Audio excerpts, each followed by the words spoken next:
সঙ্গে যিনি এই মুহূর্তে রয়েছেন স্টুডিওতে আজকে জীবনের গল্প বলার জন্য, তার সঙ্গে চলুন আমরা একটু পরিচিত হই। আপনি আপনার নামটা একটু বলুন। মিরাজ হোসেন পুরো নাম, আর ডাকনাম হচ্ছে রাজ। রাজ নামে আপনাকে আপনার বন্ধুরা চেনে, তাই না? আপনার বয়স এই মুহূর্তে 25। কোথায় থাকছেন? আমি এখন বাংলাদেশেই তো ছুটিতে আছি আর কি। আমি এমনি বাহরাইন থাকি। মানে আপনি প্রবাসী বাঙালি আমরা বলতে পারি। বাহরাইন থাকেন। বাহরাইন থেকে আপনি আমাদের অনুষ্ঠান শুনেছেন? বাহরাইন থেকে আমরা আসলে সরাসরি শোনার ভাগ্য হয় নাই। তো ওই যে আপনাদের লিঙ্ক থেকে ডাউনলোড করে করে কিংবা আপনার মোবাইল যেই দোকানগুলো থেকে আপনার মেমোরি লোড করা হয় ওই দোকানগুলোতে পাওয়া যায়, ওইখান থেকে আমরা বাহরাইনের দোকানে এসব পাওয়া যায় অনুষ্ঠানগুলো। অনুষ্ঠানের যে কপিটা আর কি ডাউনলোড করে ওরা ডাউনলোড করে, হ্যাঁ, করে তারপর আপনাদের কাছে সেল করে। কত করে সেল করে? একটা মেমোরি লোড বাংলাদেশি টাকায় তো আপনার প্রায় 250 টাকার মতো পড়ে।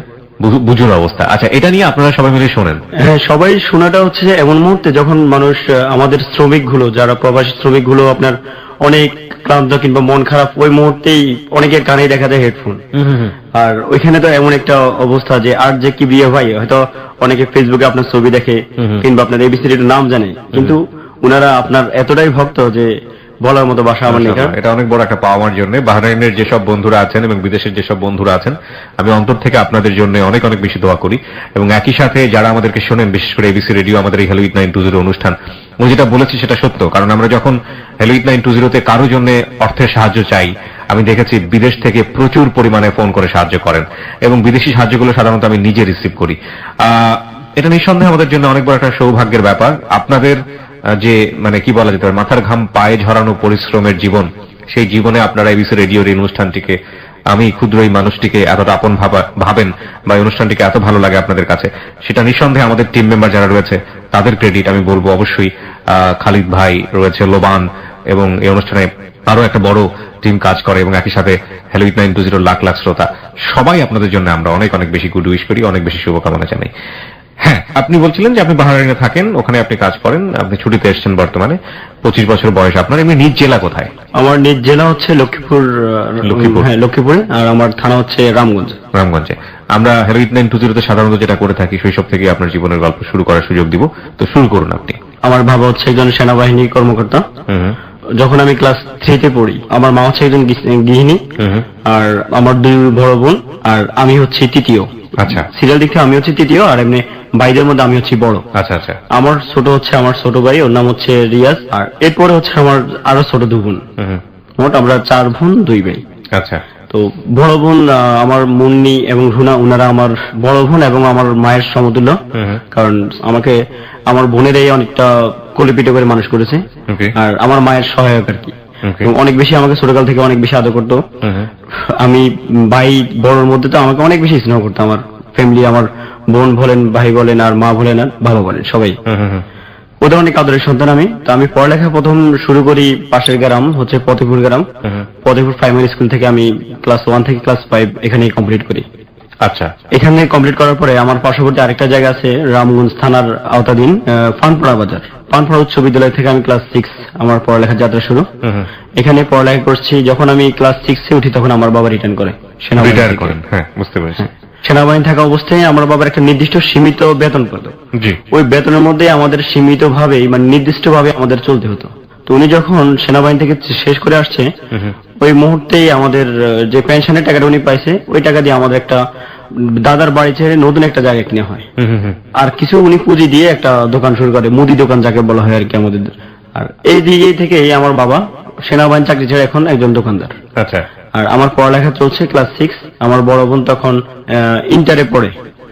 তো ওই ইন্টারে পড়া অবস্থায় আমার বড় বোনের বিয়ে হয়ে যায়। এরপরে এটা যখন উঠি তখন আমার মেজ বোনের বিয়ে হয়ে যায়।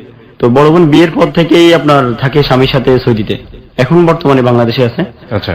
আর মেজ বোনের জামাই যিনি রুনু আপা, ওনার স্বামীও থাকে বাইরে। মোটামুটি একটা টিপটপ ফ্যামিলি বলা যেতে পারে। তবে আমরা অনেকটা আপনার অর্থনৈতিক ভাবে স্বাধীন না এই জন্য যে, কারণ আমার নিচে হচ্ছে আমার ছোট ভাই, ছোট 2টা বোন, আর আমার মা হচ্ছে একজন শ্বাসকষ্টের রোগী, যিনি হাঁপানি বলা হয় আর কি। তো আমার আম্মা রোগী হওয়ার কারণে আমার আম্মার পিছনে অনেক টাকা ব্যয় হয় আমার বাবার মাসিক ভাবে। আর আমার পড়ালেখা চালানো নিয়ে আমার বাবা সত্যি অনেক কষ্ট করতেছে, কারণ বাবা যেটা দিচ্ছে নির্দিষ্ট ভাবে ওইটুকু ভাবে আমাদেরকে সুখে চলতে হয়। যখন আমি স্কুলে যেতাম তখন আমার বাবা আমাকে আমাদের বাড়ি থেকে স্কুলে যেতে আপনার 3 টাকা ভাড়া রাখতো, আমার বাবা আমাকে 5 টাকা দিত।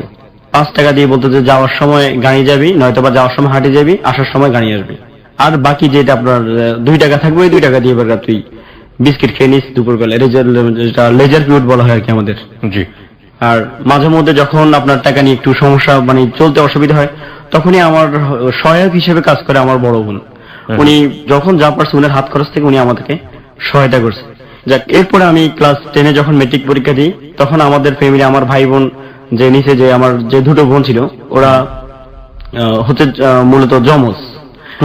হ্যাঁ, ওরা একজন আমার ছোট বোনের, ওর নাম হচ্ছে তামান্না সুলতানা, আর একজন হচ্ছে তানিয়া সুলতানা। তো তামান্না হচ্ছে আপনার জন্মগ্রহণের 1 ঘন্টা পরে তানিয়ার জন্ম হয়েছে। তখন আমি যখন ক্লাস 10-এ, তখন আমার এই বোনগুলো ক্লাস 4-এ কিংবা 5-এ তখন পড়ে, আর আমার ছোট ভাইটা তখন ক্লাস 7-এ পড়ে। তো এই দিক থেকে এদের, আমার একটা ছোট ভাই হাই স্কুল, আমি মেট্রিক পরীক্ষার্থী, আর এর মাঝে হচ্ছে আপনার ছোট দুটো বোন। এ নিয়ে আমার বাবা খুবই কষ্টে, যেটা আমরা দেখি কিন্তু কিছু করার মতো থাকে না। টেনশন থাকি যে মানে মাঝে মধ্যে কষ্ট পাইতাম টাকায়, কিন্তু তারপর বাবাকে বলার মতো সাহস পেতাম না। আচ্ছা, সব মিলিয়ে আপনার টান কিসের মধ্যেই যাক, সুখের একটা পরিবারে ছিল।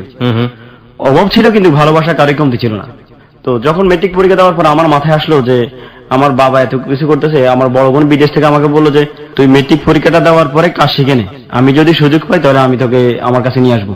আচ্ছা, এই কথা বলছে। আর আমার মা তো পারে না, দেই সংসারের দিকে তাকে পারে না, আমার পরীক্ষার আগে আমাকে পাঠিয়ে দেয়। কারণ আমার বোন বললো যে না, ওকে তো এভাবে পাঠানো যাবে না, যে কোনো একটা কাজ শিখে আসতে হবে প্রথমত। কাজ শিখার পরে এরপরে এখানে আসার পর আমরা সেটেল করতে পারবো। তো বোনের ইচ্ছা অনুযায়ী আমি মেট্রিক পরীক্ষা দেওয়া শেষ, আমার পরীক্ষার পরপরই আমার বাবা কি করলো, আমাকে নিয়ে ভর্তি করলো আপনার জাতীয় যুব উন্নয়ন কারিগরি ট্রেনিং সেন্টার আর কি, মাইজি শহরে।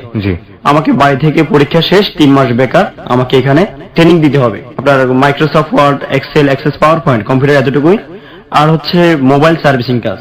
এইভাবে আপনার 3 মাস এখানে কাজ মোটামুটি কোন রকম 100% শিখা হচ্ছে এটা বলা যাবে না, কারণ শিখার তো কোনো শেষ নেই। হ্যাঁ, এই কাজ করার পরে আমি পরীক্ষার রেজাল্ট দিল, মোটামুটি একটা ভালো রেজাল্ট করলাম।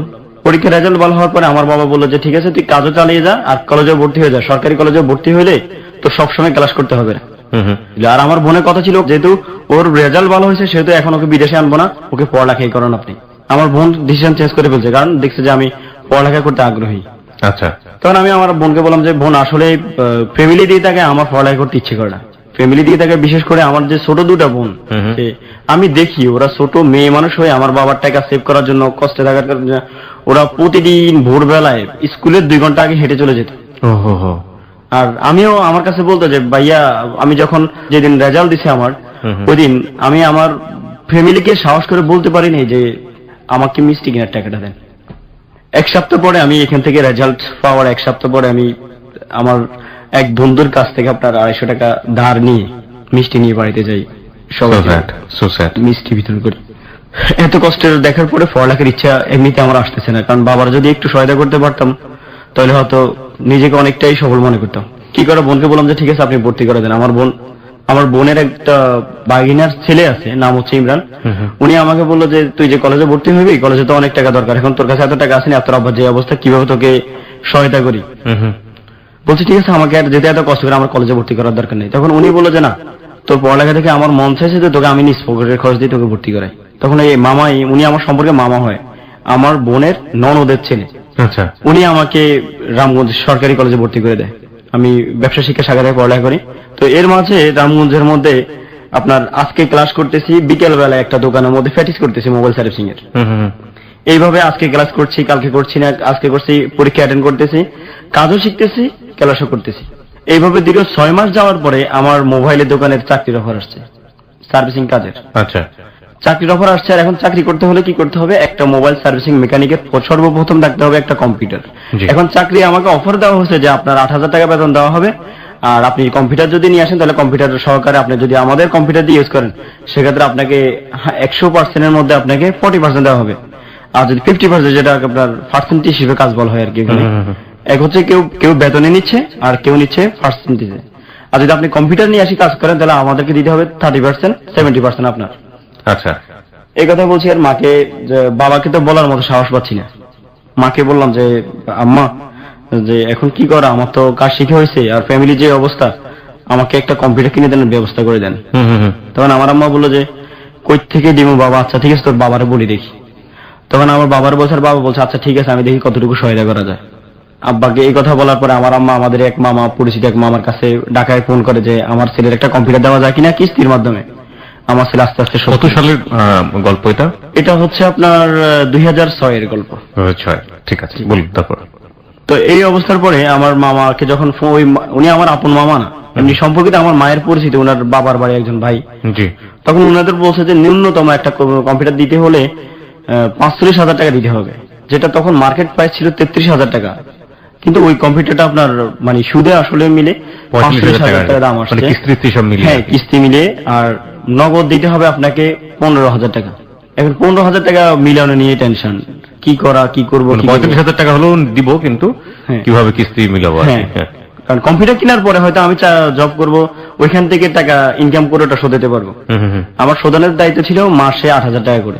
আচ্ছা। তখন আমি আমার বোনকে, যে বিদেশ আমার যে বোনটা থাকে, ওই বোনকে বললাম যে আফা, যেভাবে হোক আমাকে একটু সহায়তা করেন। আমাকে অনেকেই আমার ফ্যামিলি সহায়তা করে, আমার বাবার সংসার চলতেছে না, ওই মুহূর্তে দেখেছে আমার বোনে 5,000, 2,000, 4,000 টাকা যতটুকু পরে দেয় দিয়ে সহায়তা করে। তো আজকে বলছে বোন আমার এখন তো একটা কম্পিউটার দরকার, আমাকে যদি একটু সহায়তা করেন। আমার বোন আমার জন্য 6,000 টাকা দিছে। আচ্ছা। 6,000 টাকা দেওয়ার পরে আমার মা কি করলো, উনার কানের ধুল বিক্রি করে দিছে, ওটা ছিল 3,000 টাকা এই কম্পিউটার কেনার জন্য। কম্পিউটার কেনার জন্য। আর আমার বাবা অনেক কষ্ট করে আমাকে বলছে, বাবা আমি তোর 1,000 টাকা দেওয়ার মতো ক্ষমতা আছে, আমার এর চেয়ে বেশি দেওয়ার মতো ক্ষমতা নাই। আমার বাবা 1,000 দিল, 10,000 টাকা। আমার একটা সাইকেল ছিল, ওটা বিক্রি করে দিলাম 1,800 টাকা, স্কুলে যাওয়ার জন্য পুরানো সাইকেল। ওকে। এই 11,800 টাকা নিয়ে আমি ওই মামার কাছে ঢাকায় আসছি। উনাকে বলি নাই যে মামা আমি 15,000 টাকা নিয়ে আসতেছি, উনি মনে করছে আমি 15,000 টাকা নিয়ে আসতেছি। ঢাকায় আসলাম, আসার পরে মামার কাছে দেখা করলাম। দেখা করতে মামাকে বলছি, মামা আমার কাছে তো আর নাই, আমি এতটুকু অনেক কষ্টে মিলে নিয়ে আসছি। আসার পরে আমার মা আবার উনাকে অনুরোধ করছে যে ভাই যেভাবে হোক একটু গরিবের দিকে লক্ষ্য করেন, কি করে এটা তো আপনাদের ভাগিনার মতো, একটু সহায়তা করেন। তো এই কথা বলার পরে যাক উনার দয়া হলো, 11,000 টাকা নিছে। আর 800 টাকাতে কোনো মতে ভাড়া দিয়ে আমি একটা কম্পিউটার নিয়ে আপনার বাড়িতে গেলাম। যাওয়ার পরে এটার উইন্ডোজ সেট আপ, গান টান ঢুকানো, ক্যাসেট ট্যাসেট কিনে এটার মধ্যে গান লোড করলাম। লোড করে ইনশাল্লাহ এর 4-5 দিন পরে আমি রায়পুর বাজার অনেক টেলিকম, রায়পুরের মধ্যে ওটা সবচেয়ে সুনামধন্য সার্ভিসিং দোকান ছিল। ওকে। ওর মালিক ছিল বিলাল ভাই। তো উনার দোকানে যাওয়ার পর উনি আমাকে বললো যে ঠিক আছে, তুমি এখন থেকে, আমার তো 3টা সার্ভিসিং ম্যান কাজ করে, তুমি এই পাশে আবার টেবিল নিয়ে বসো, কাজ করবা, রাত্রে বেলায় কাজ করার পরে আমাকে টাকা দিয়ে যাবো। তো এখানে কাজটা তখন মোবাইলের চাহিদা ছিল, মোবাইলের সার্ভিসিং এর চাহিদা ব্যাপক ছিল এবং অল্পতেই আপনার অনেক বেশি বিল আসতো। এই মোবাইল কম্পিউটার দিয়ে সার্ভিসিং এর কাজটা আমি যাত্রা শুরু করি আর কি ইনকাম, পরিবারকে রক্ষার্থে। আমার বাড়ি হচ্ছে রামগঞ্জ, আমি সকালবেলা চলে আসি রায়পুর, এখানে আসি মোবাইল কাজ করে, রাতের বেলায় 9টা-10টার পরে আবার বাইরে যেতে হয় টেম্পু ধরে। এর মাঝে আমার কলেজে যাওয়া আসা মিস হচ্ছে ঠিকমতো। হ্যাঁ, কারণ কয় টাকা রোজগার হতো দিনে আপনার? কখনো 800, 1,000, 1200 সার্ভিসিং এর উপর নির্ভর করে। ভালো ভালো ইনকাম। অনেক সময় দেখা গেল যে রাবার দিয়ে ঘষা দিয়েও 500 টাকা রেখে দিচ্ছেন। না, এটা হয়, এটা হয়। আরেকটা ট্যাকটিক্স আমি জানি না সবাই করে তা বলি না, বাট এরকম করে অনেক সময়। প্রথমে সেলফোনটা দেখবে, দেখার পরে বলবে যে এটা তেমন কিছু সমস্যা নেই, আইসিতে কিছু একটা ঝামেলা হয়েছে, আচ্ছা ঠিক আছে, কত টাকা লাগবে? 200 টাকা লাগবে সাপোজ, ঠিক আছে খুলে ফেলেন, 200 টাকা দিয়ে দিব, কোনো সমস্যা নেই। খোলার পরে আপনার নাম্বারটা দিয়ে যান, 2 ঘন্টা পরে ফোন দিবে, এটা তো আইসি না, আইসিতে গেছে সাথে আরো 2টা পার্টস গেছে, এটা যদি এখন ঠিক করেন এই অবস্থায় তাহলে আরো 200 টাকা লাগবে। আপনি কি করবেন এখন? বাধ্য হয়ে 200 টাকা, 200-400 টাকা লাগলো। আলটিমেটলি কি হয়েছে না হয়েছে ভিতরে কিছু কোনো পাবলিক জানে। এটা করেন কিনা আপনারা? মানে এটা হয়। হ্যাঁ, এটা মেকানিকদের মধ্যে এটা অনেক বেশি প্রবণতা, তো সবার মধ্যে। আমার আম্মা একটা কথা বলতো যে বাবা ইনকাম করবি, তবে ইনকামটা যেন মানে ওভার না হয়ে যায়, চাপটা যেন কাস্টমারের উপর বেশি না হয়ে যায়। আমাদের রিলিজিয়নে অর্থাৎ ইসলাম ধর্মে একটা কথা আছে, সেটাই কোট করতে চাই। বিজনেসে আপনি সাফল্য পাবেনি, বিজনেস হচ্ছে অতি উত্তম, মানে সর্বোত্তম পেশা বলা হয়ে থাকে হচ্ছে ব্যবসা করা। আমাদের নবীজিও ব্যবসা করতেন এবং সেই জায়গাতে একটা কথা বলা আছে, সেটা হচ্ছে দুটো জিনিস যদি আপনার সঠিক থাকে তাহলে সেই ব্যবসায় আপনি যে ব্যবসা করেন না কেন আপনার সফলতা আসবেই আসবে। প্রথমটা হচ্ছে সততা, অনেস্টি, আপনি ওজনে কম দেবেন না। এই ওজনে কম না দেওয়ার মানেটাই হলো আপনাকে সৎ থাকতে হবে। আর 2 নাম্বারটা হচ্ছে আপনি প্রতিদিনের হিসাবটা ঠিক রাখবেন, মানে আপনি যা আয় করছেন, যা ব্যয় করছেন সেটা আপনাকে ঠিক রাখতে হবে। এই দুটো, এটা আমাদের রিলিজিয়নে আছে এবং আমার মনে হয় যে জাতি ধর্ম বর্ণ নির্বিশেষে এই কথাটা আসলেই সত্য বিজনেসের ক্ষেত্রে, আমরা যেন এই জিনিসটা মেইনটেইন করি। আমরা একটা ছোট্ট ব্রেক নিয়ে আপনার বাকি গল্পগুলোতে ফিরছি। প্রিয় শ্রোতা, আমরা যেই স্ট্রাগল লাইফটা দেখতে পাচ্ছি ওর, আমাদের আজকের অতিথি রাজের, সেই মানুষটি শেষ পর্যন্ত কোথায় দাঁড়িয়ে আছে এবং কি তার জীবনের গল্প, এটা আসলে আমরা প্রতিটা বাকি বাকি ঘুরে যাবে এবং আমরা সেটা কখনোই অনুমান করতে পারবো না। লাইকলি আমি সবসময় যেটা বলেছি হ্যালো 8920 কোনো বাকি আসলে অনুমান করার কোনো সুযোগ থাকে না জীবনের গল্পটা কোথায় গিয়ে দাঁড়ায়। রাজ, জি যা বলছিলাম, তো আমি ওইভাবে সার্ভিসিং মোবাইলের মধ্যে কাজ শুরু করলাম, ইনকামটাও ভালো। ইনকামের মাধ্যমে আমার পরিবারের পরিবর্তন চলে আসছে ইনশাআল্লাহ। পরিবর্তন এই জন্য যে এখন আমি দৈনিক যখন কাজে বের হই, যাওয়ার সময় আমার বোন ছোট বোন দুইটার হাতে 30 টাকা 40 টাকা দিয়ে যাচ্ছে, এবং ছোট ভাই যেটা ওটাকে দিয়ে যাচ্ছে আপনার 20 টাকা 30 টাকা, এটা তাকেই। আর সংসারের যে বাজার খরচ, আমি আব্বাকে বললাম যে আব্বা এতদিন আপনি কষ্ট করছেন, এখন থেকে আমার দায়িত্ব। তো দায়িত্বটা আমি ওই দায়িত্বটাই আমার বোনে বলছে না নেওয়ার জন্য, যে তুই যেহেতু পড়ালেখা করতে চাস, বড় হতে চাস, সেহেতু আমি এটা নিব। তখন এই কথার প্রতিবাদ করছিল আবার আমার মা, যে তুই কি বলিস, আমার ছেলে আমার সংসারের দায়িত্ব নিব, তুই এটা মেনে নিতে পারতেছিস না। তো আমার বোন বললো যে ও যদি এই বয়সে ইনকামের দিকে ঝুঁকে যায় তাহলে ওর ভবিষ্যৎটা তো অন্ধকার, পড়ালেখা করতে পারবে না। তখন আপনি এসএসসি পাস করেছেন? এসএসসি পাস করে কলেজে ভর্তি? হ্যাঁ, কলেজে রানিং। ওই মুহূর্তে প্রায় আপনার 1 বছর শেষ অবস্থা। জি। বোনের কথা মতো বোনে বললো যে তুই যদি সংসার হাল ধরাস ভাই, আর এখান থেকে আর বের হতে পারবি না, তুই পরীক্ষাটা দে আগে। হ্যাঁ, প্রথম বছরের যে পরীক্ষাটা, বোনের কথা মতো পরীক্ষা দিলাম। কাজ কয়দিন বন্ধ রেখে, যেদিন পরীক্ষা ছিল ওই দিন কাজ পরীক্ষা শেষ করে চলে যেতাম কাজে, আবার আসতাম। এর মধ্যে পড়ালেখাটা হয়তো ভালোভাবে হয়নি, কিন্তু মোটামুটি কোনো নাম মতরে পাশ করে আপনার পরবর্তী বছরে যাওয়ার মতো আমার সুযোগ হলো। এইভাবে চলছিল আমার সংসার। এর মাঝে আমি ছোটখাটো একটা ডিপিএস করি, বলতে বাজার একটা ব্যবসায়িক সমিতি আছে, আমার মনে হয় আপনি জানেন, যে প্রতিদিন একটা কালেকশন জমানো। তো আমি এভাবেই ওই দোকানে যখন কাজ করতাম, কাজের টাকা থেকে 500 টাকা রেখে দিতাম জমা। আর কি করতাম, যে কম্পিউটারের যে মাসিক কিস্তি, ওই কিস্তিটার হার অনুযায়ী আলাদাভাবে রেখে দিতাম। 500 টাকা দিতেন মানে কি প্রতিদিন 500 টাকা দিতেন? হ্যাঁ, ইনকাম তো তখন একটু ভালো ছিল, কারণ মোবাইলে তখন আপনার সার্ভিসিং একটু জমজমাট ব্যবসায় যাচ্ছে। প্রতিদিন 500 টাকা দেওয়া তো অনেক টাকা। হ্যাঁ, প্রতিদিন 500 টাকা করে জমা, কারণ আমার ইনকাম মাঝে মধ্যে এমন হতো যে 2000-3000 অভাব হয়ে যেত প্রতিদিন। কারণ আমার সার্ভিসিং এতটা আপনার কাস্টমার ছিল, কারণ তখন অনেক এভেলেবেল, এখনকার মতো এভেলেবেল সার্ভিসিং দোকান ছিল না। তখন অনেক দূর থেকে একটা মানুষ মোবাইল ঠিক করার জন্য এই টাউনে আসতো। আচ্ছা আচ্ছা। আর ওই সুযোগ আপনার তখন মানুষ অনেক বেশি বুঝতো না, আমরা বিল যেটা বলতাম সেটাই সঠিক।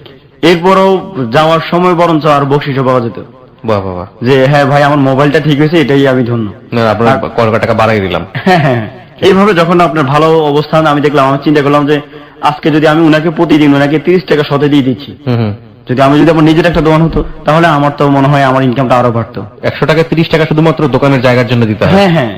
তো এর মাঝে সব মিলে আমি আল্লাহর রহমতে, আমার মায়ের দোয়ার বর্তে, বাবার দোয়ার বর্তে আমি ভালোই আছি। এর মাঝে আপনার মোটামুটি আমার কিস্তিও চলতেছে, সংসারও চলতেছে, আমার টাকাও জমা হচ্ছে। আমি ঠিক বুঝলাম না এখানে কম্পিউটারের ফ্যাক্টটা কি? কম্পিউটার ফ্যাক্টটা হচ্ছে যে আপনার গান লোড করা, ওই গান লোড করার জন্য কম্পিউটার। আচ্ছা, হ্যাঁ বলুন। আর মাঝে মধ্যে আপনার যে মোবাইল গুলো ফ্লাশ দিতে হয়, ওই ফ্লাশ গুলো সফটওয়্যার কম্পিউটার করতে হয়।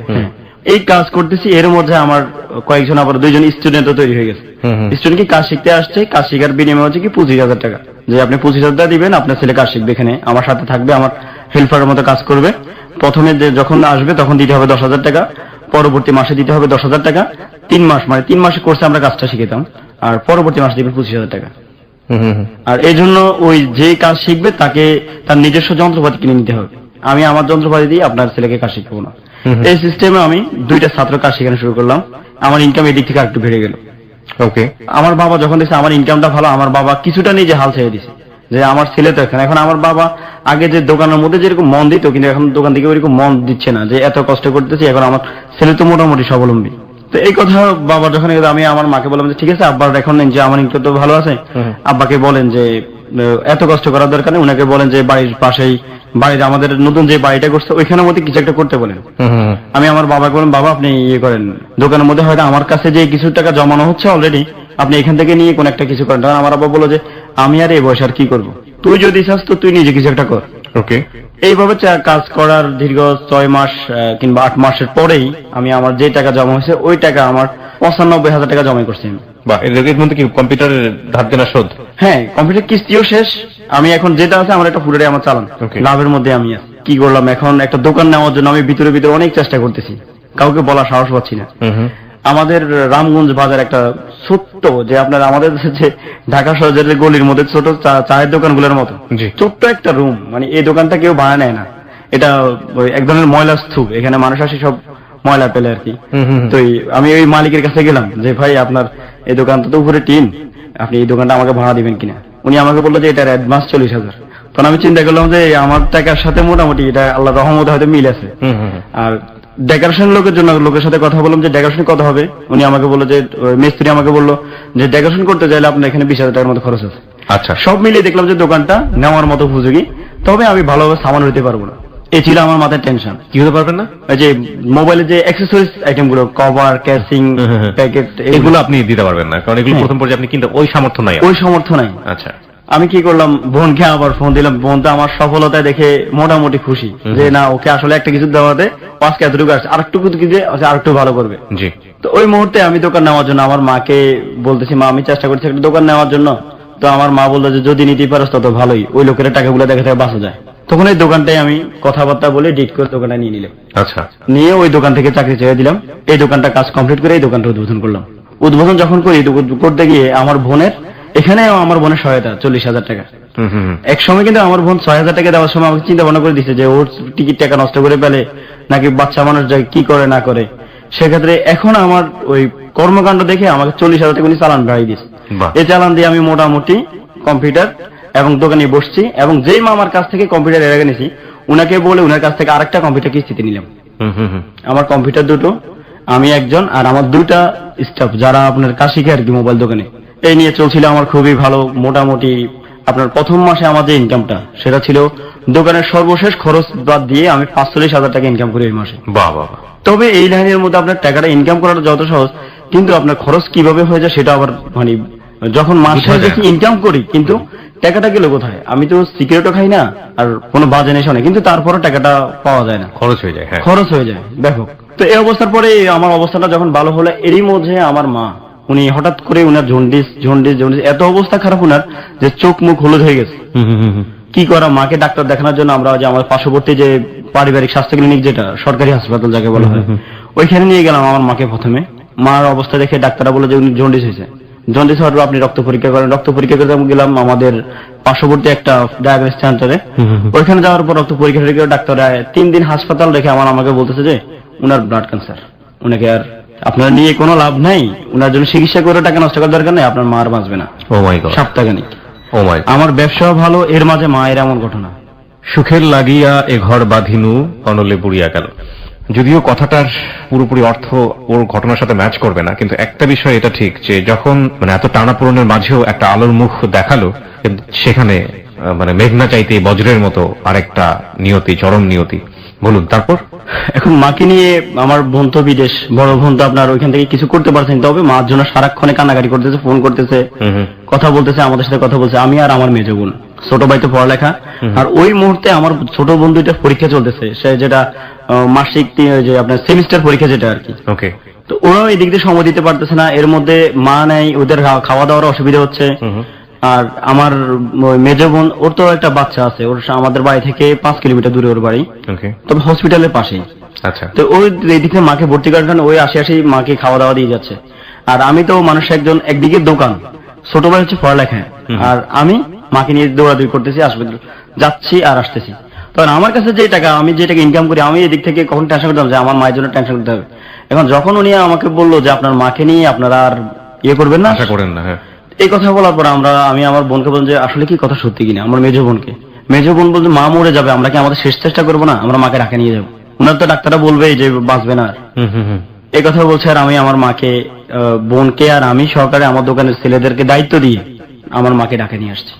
যে আপনার মা তখন জানতো এই ঘটনাটা? মাকে তো বলেননি যে ডাক্তার এরকম বলেছে? না, মাকে তো বলা সম্ভব না। মা তো এমনি তো উনি কথাই বলতে পারে না, কারণ উনার চোখ মুখ এতটাই হলুদ, আর হচ্ছে উনি একজন হাঁফানি রোগী, প্রতি সাথে উনার একটা এজমাসও লাগে, যে ইনহেলার, হ্যাঁ উনার এগুলো লাগতো সবসময়। এর মাঝে মার এই অবস্থা। আর আমার বাবা তো হচ্ছে নিরুপায়।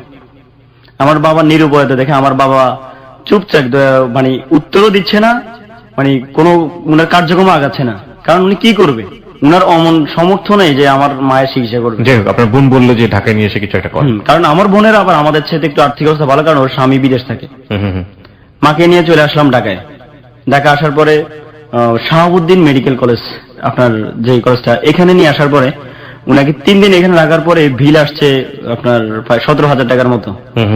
এমন বিল আসার পরে আমার বোনে বলতেছে যে মারে তো এই হোটেলে এই যে হসপিটাল যদি চিকিৎসা করি তো আমাদেরকে তো খুঁজে পাওয়া যাবে না, আমরা একটু নর্মালে দেখি। তখন নগর মাতৃ সদন নামে এর পাশে একটা সদন, হ্যাঁ, এমন একটা হসপিটালে নিয়ে গেলাম আর কি। নেওয়ার পরে ওনারা পরীক্ষা বলতেছে যে আপনার মার কোনো ক্যান্সারই হয় নাই, ডাক্তারের ভুল চিকিৎসা ছিল, ওনার হেপাটাইটিস পজিটিভ হয়ে গেছে, ঝুঁকি হয়ে গেছে। এখন ওনাকে টানা 1 সপ্তাহ যাবত ওনাকে স্যালাইনে রাখতে হবে এবং অনেক বেশি পরিচর্যা রাখতে হবে। আচ্ছা, এই কথা বলার পরে মাকে আমি বললাম আচ্ছা ঠিক আছে, এখন কি আর করা, এর মধ্যে তো আপনার অনেক টাকা অলরেডি শেষ হয়ে গেছে, আমিও সহায়তা করতেছি, বোনও সহায়তা করতেছে। এরপরে এইভাবে আমার মায়ের চিকিৎসা বাবদ আমাকে অনেক বিশাল ব্যয় বহন করতে হয়েছে। মায়ের চিকিৎসার জন্য আমার মা 3 মাস টানা হসপিটাল ছিল, যার আমাদের সর্বশেষ কস্ট মায়ের পিছু আসছে 4,65,000 টাকা। এর মাঝে আমার তো দোকান যায় অবস্থা, দোকানে এর মাঝে আমার মায়ের চিকিৎসা বাবদ যে 4,65,000 টাকা টোটাল ব্যয়, এই ব্যয়টা আমি কি করতে হয়েছে, আমাকে বিভিন্ন আমার যে আশেপাশে যারা ব্যবসায়ী তাদের কাছ থেকে আমি টাকা হাওলাত নিয়ে ধার নিয়ে, ওই যে আমার দোকানের পাশে মাল্টিপারপাস ছিল এই দিক থেকে নিয়ে শোধাইছি। আমার বড় বোনের সহায়তা করছে 50,000 টাকা, আমার মেজ বোন সহায়তা করছে 40,000 টাকা মায়ের এই চিকিৎসার মধ্যে, আর পুরো টাকার দায়ভারটাই আমার কাঁধে। মা হসপিটাল, আমি তো এখন দেনা হতে পারি কিন্তু আমার মা তো চিকিৎসা বন্ধ করতে পারি না। সতে হলো আমার গর্ভধারিণী মা, আর টাকা হয়তো হবে কিন্তু আমার মায়ের তো আর হয়তো থাকবে না। ওই দিক বিবেচনা করে দেনার দিকে আর তাকাই নাই, মায়ের চিকিৎসার জন্য যতটুকু সাধ্য ছিল করার পরে যাক, দেনা করার পর আমার মা সুস্থ হলো। ওকে, নিজেকে আপনার অনেক বেশি ধন্য মনে করলাম। এর মাঝে তো এখন মা সুস্থ হওয়ার পরে আমার আরেক টেনশন শুরু, সেটা হচ্ছে যে মায়ের এই টাকা শোধানো। এই নিয়ে আমাকে কখনো আপনার এত কষ্টে এত টেনশন থাকতে হইতো যে টেনশন নিয়ে কখনো মোবাইল সার্ভিসিং কাজ করা যায় না। রাইট, টেনশন নিয়ে মোবাইল সার্ভিসিং কাজ করা যায় না। এর মাঝেই দেনা পাওনা নিয়ে আমি দীর্ঘ 6 মাস যাবত অনেক কষ্ট পাই। এরপরে সর্বশেষ মায়ের দেনা শোধানো চলছে আমার, এইভাবেই জীবনটা মোটামুটি কাজ করে আপনার এক পর্যায়ে আসি। আমি বিদেশের জন্য যাওয়ার চিন্তা ভাবনা করলাম মোবাইল কাজের উপর, বিদেশে লাইন দিব। এর মধ্যে আরেকটা কথা, এর মধ্যে আমার বোন তো আপনার যেটা ছোট দুইটা আর কি, এর মধ্যে একটার বিয়ের প্রস্তাব আসতেছে, কারণ একটু ও ক্লাস 10-এ উঠে আসছে, আমার সংসার যেভাবে চলতেছে ওর বিয়ের জন্য আসছে, এখন ওকে বিয়েও দিতে হবে, ওই দায়িত্বটা আমার। মানে ওর ফ্যামিলির এক কথা শেষ, ফার্নিচার যা কিনতে হয় সবই আমারকে বহন করতে হয়, যেটা আমার জন্য আমি মানুষ ছোট হিসাবে আমার অনেক বেশি চাপ হয়ে গেছে। যা কোন রকমই ইনশাআল্লাহ আল্লাহর সব দিক মিলিয়ে ভালোভাবে যাচ্ছি। এরই মাঝে আমার সাথে 2000 এভাবে জীবন কাটানো 2012 সাল, তখন আমি আমার দোকান এক পর্যায়ে বিক্রি করে দিলাম বিদেশ যাওয়ার উদ্দেশ্যে। বিক্রি করে যে টাকাটা ছিল বিদেশ যাওয়ার জন্য, ভিসার জন্য আমার দোকান বিক্রি করে আমার টোটাল চালান ছিল 2,45,000 টাকা। এই বিদেশে আপনি কাজ করতে যাচ্ছেন বোন? না না, আমার বোনের মাধ্যমে না। তাহলে আমি যাচ্ছি আমার আপনার একজন পার্শ্ববর্তী বাড়ির এক ভাইয়ের মাধ্যমে, নিজের উদ্যোগে, যে বিদেশ নাকি মোবাইলের চাহিদা। আপনি ফ্যামিলির সাথে পরামর্শ করে করেছেন? ফ্যামিলির সাথে পারমিশন ছিল? ফ্যামিলি পারমিশন ছিল যে হ্যাঁ, বিদেশে মোবাইল সার্ভিসিং ব্যাপক চাহিদা, বাংলাদেশ থেকে অনেক বেশি ভালো ইনকাম। এ নিয়ে যখন বিদেশে লাইন দিতে গেলাম, এরই মাঝে আপনার লাইন আজকে হচ্ছে কাল হচ্ছে না, অনেক দিন আমি দীর্ঘ 2 মাস যাবত প্রায় বেকারের মতো। আচ্ছা, কি করলাম, বেকার তো বসে থাকা না, যখন যদি চাকরি হয় তা চাকরি আপাতত ভিসা হোক, আমি আপাতত একটা জব নিলাম। জবটা হলো কি, একটা কম্পিউটার কোম্পানির সেলসম্যান। আমি মোবাইল কোম্পানির সেলসম্যান। ওকে, হ্যাঁ, আমাদের পার্শ্ববর্তী লক্ষ্মীপুর সদরে যারা পাইকারি সেল দেয় আর কি, ওদের দোকানে সেলসম্যান, কারণ ওনাদের সাথে আমার সাথে মোবাইল দোকান অবস্থায় ভালো পরিচিতি ছিল। আচ্ছা আচ্ছা, ওই দিক থেকে আমি চাকরিটা পাই। চাকরিটা করতেছি, আমার বেতন ধরছে তখন 12,000 টাকা। এর মধ্যে আপনার সেলের উপর কমিশন আছে, যে কমিশন দিয়ে ভালো চলছিল। একদিন আমি সেল করতে গিয়ে আমার সাথে আমি গেলাম নোয়াখালী মাইজ দিতে। ওই দায়িত্বটা ওই ডিস্ট্রিক্টে আমার দায়িত্বে ছিল। বিকেল বেলায় নাম হচ্ছে সৌদিয়া হোটেল, ওই সৌদিয়া হোটেলটা তখন নোয়াখালী মাইজ দিতে প্রথম চালু হয়, নতুন হোটেল। তো আমার যারা আমার সাথে আমার কাজ করে, আমার বন্ধু বান্ধব, ওরা বলতেছে চল আজকে এই হোটেল যে নাস্তা করি। গেলাম নাস্তা করতে, তখন বিকেল 5টা বাজে। নাস্তা করতেছিলাম, নাস্তা করতে বসছি, করতেছি, এমনই মুহূর্তে আমাকে ওয়েটার আসি বলতেছে যে ভাই, একজন মহিলা কেবিন থেকে বসে বসে আপনার ছবি তুলতেছে। আমি বলছি আমার ছবি তুলছে? আমি হ্যাঁ একটু হাসি উঠছে যে আমার ছবি তুলতেছে, এমন লোক কে আবার? তাই বলছি কে? বলতেছে ওই যে ওই কেবিনের মহিলাটা আপনার ছবি তুলতেছে। আমি ওকে জিজ্ঞেস করলাম আচ্ছা ঠিক আছে, হয়তো মহিলা আমাকে চিনে, নয়তো আমার ছবি তুলবে কেন এত লোকের মধ্যে থেকে। ওকে, কিছুক্ষণ পরে আমি নাস্তা করছি, আমার নিজে ছবি তুলুক না যাই করে ওটা উনার ব্যাপার, আমি আমার নাস্তা করতেছি। উনি হঠাৎ করে উঠে আসে বলতেছে যে কেমন আছো রাজ? হঠাৎ করে উঠে এসে বলছে কেমন আছো রাজ? মেয়েটাকে আপনি চিনেছেন? না, মেয়েটা না, উনি একজন মহিলা। মহিলাকে আপনি চিনেছেন? না, চিনি নেই। প্রিয় শ্রোতা, আমরা এই জায়গাটা একটা বিরতি নিতে চাই, ছোট্ট একটা ক্লাইম্যাক্স, এবং এই ক্লাইম্যাক্সের ব্যাপারটা পরিষ্কার হবে ঠিক রাত 12:06। আমরা ফিরে আসবো রাত 12:06। আপনারা সবাই শুনছেন ক্লোজ আপ প্রেজেন্স হ্যালো 8920। আজকে রাজ রয়েছে তার জীবনের গল্প নিয়ে। সবসময় বলে থাকি, কোনো বিরতিতেই আসলে আপনি অনুমান করতে পারবেন না এর পরের বিরতি কোথায় আমরা নিব, এবং কিংবা এর পরে ফিরে এসে আপনাকে আমরা কি শোনাবো, কারণ জীবনের গল্পগুলো এরকমই হয়। এর সাসপেন্স বলেন, ক্লাইম্যাক্স বলেন, এবং এন্টারটেইনিং বলেন, হোয়াট এভার ইট ইজ, এটা কোনো কিছুর ধার ধারে না। জীবনে যা ঘটে, যৌক্তিক কিংবা অযৌক্তিক, তা অকল্পনীয়, এবং সেই অকল্পনীয় জীবনের গল্পগুলি আমাদের এখানে পরিবেশিত হয়। সেই জীবনের গল্প নিয়ে আজকে রয়েছে এখানে রাজ। জি, রাজ, যেখানে আপনি ছিলেন, আপনার কাছে একটা মহিলা এসে বলল রাজ কেমন আছে বা কিছু একটা, তাই তো? হ্যাঁ, আমাকে যখন রাজ বলে ডাকলো তখন আমি একটু অবাক হয়ে তাকালাম যে, আর রাজ বলার পরে আমি বললাম যে, জি আপা বলেন, আপনি কি আমাকে চিনতে পারছেন? উনি আমাকে বললো যে, হ্যাঁ আমি তোমাকে চিনি। তো কি অবস্থা, তোমার আম্মু ভালো আছে কিনা? এখন আমি ওনার কথায় পুরোটাই অবাক যে অবশ্যই উনি আমাকে চিনে। ঘাবড়ে যাওয়ার মতো অবস্থা। হ্যাঁ, উনি চিনে এবং আমার এই জন্য ছবি তুলছে। আমি এগুলা কি পাশে দুইটা কে আপনার দুটো বাচ্চা, একটা ছেলে একটা মেয়ে, আমি বলতে এগুলা কি ভাগিনা ভাগ্নি নাকি? কারণ আমি ওনাকে আপা বলছি। আমি কথা বলার পর উনি আমাকে বললো যে, হ্যাঁ তোমাকে আমি খুব ভালো করে চিনি, তবে এখন হোটেলের মধ্যে একটা ব্যাখ্যা দেওয়ার সময় তোমার নাম্বারটা আমাকে একটু দাও তাড়াতাড়ি। তো আমি বলছি যে কেন? কয় না, তোমার সাথে কথা আছে, আমার স্পেশালি কিছু জরুরি কথা আছে, তুমি আমাকে চিনো, এখন পুরো ব্যাখ্যা দিব না, কারণ এখানে তোমার বন্ধু বান্ধব আছে। তো আমি বলছি আচ্ছা ঠিক আছে, আমি দিব, আপনি একটু ওয়েট করেন, আমি আমাকে বুঝিলে আপনি কে। একথা বলছেন। উনি কেবিনে যাই বসলো, আমাকে ডাক দিল, আমি উনার পাশে কেবিনে যাবো, মানে উনি এই পাশে আমি এই পাশে, একই কেবিনে, এবং পাশে দুটো বাচ্চা। ওই দুটো বাচ্চার নাম হচ্ছে, আমাকে বললো যে এ হচ্ছে নাবিলা, এ হচ্ছে নাহিয়ান। আমি বলছি যে কেমন আছো মামা, ভালো আছো? হ্যাঁ ভালো। আমি বলছি আচ্ছা কি খাবেন আপনারা বলেন, যেহেতু একজন আমাকে চিনে, আমার পরিচিত, আমি নাস্তা করতেছি, আমি তো ওনাকে না বলে পারতেছি না। কি খাবেন বলেন। উনি আমাকে বললো যে আমি তো আসলে খেতে আসি নাই, নিতে আসছি, কারণ তোমার আঙ্কেল বাসায়, আর তোমাকে এত ব্যাখ্যা এখন দিব না, কারণ তুমি শুনলে অবাক হয়ে যাবে আমার পরিচয়। আমি তোমাকে অবাক করবো না, এই জন্য তুমি নাম্বারটা আমাকে দাও, আর আমি খাবার নিয়ে যাবো বাসায়। আমি কি খাবেন? কারণ আমি খাচ্ছি গ্রিল, উনাকে আমি গ্রিলের অর্ডার দিতে, তখন বললো ঠিক আছে আপনি তাহলে গ্রিল খান। এই কথা বলে আমি উনাকে ফুল একটা গ্রিল আপনার নিয়ে, এবং আরেকটা বক্সের মধ্যে ওই ওয়েটারকে বলে রুটি দিয়ে উনি নিয়ে গেল বাসায়। আমার নাম্বার ছিল, আমি নাম্বারটাই দিয়ে দিলাম, উনি চলে গেল। নাম্বারটা আপনি নিলেন না? না না, আমি তো উনার এত গুরুত্বপূর্ণ মনে করি নাই। উনি যেহেতু নাম্বার নিয়েছে, উনি ফোন করে আমার নাম্বার দিবে। এরই মাঝে আপনার রাতের 8টা বাজে আমার কাছে প্রথম একটা ফোন আসে। ফোন আসছে আর আমাকে বলতেছে যে কেমন আছো আব্বু। ফোনটা ভয়েসটাই ছিল এমন যে কেমন আছো আব্বু। যে জি ভালো আছি। কে বলছেন আপনি? ওমা তুমি এত সকালে আমাকে ভুলে গেলাম, বিকেল বেলায় তো তোমার সাথে একসাথে নাস্তা করতে গেলাম, নাস্তা করলাম, তুমি আমাকে নাস্তা দিয়ে বিল দিতে দিলা না আমাকে, তুমি নিজে বিল দিয়ে দিলা। তা আমি কেউ জি জি জি আসসালামু আলাইকুম, জি আপা ভালো আছেন আপনি? তো বলছে আরে বোকা ছেলে, তুমি আমার ছেলে, আমি তোমার মায়ের মতো, তো তোমাকে কি বলছি তুমি ভালো আছো, এখন কই আছো? আমি বলছি আমি বাসার দিকে যাচ্ছি। তো তুমি বাসার দিকে যাও, আমি তোমাকে 10টার দিকে একটা ফোন দিব। 10টা বাজে বাসা যাওয়ার পর উনি আমাকে ফোন দিল, যে বললো যে এখন বলো কি অবস্থা তোমার। মূলত আসলে তোমাকে সত্যি কথা বলতে কি, তোমার পার্শ্ববর্তী বন্ধুরা তোমার নাম ধরে ডাকতেছে, আর তুমি তোমার মায়ের কথা বলছো। ওই নাম ধরে থেকে আমি তোমাকে বুঝতে পারি তোমার নাম হচ্ছে রাজ, আর এই কারণে আমি তোমাকে রাজ বলে ডাকি। তোমাকে একটু অবাক করলাম, এখন তোমার আরো অবাক লাগছে না যে আসলে আমি তোমার পরিচিত না?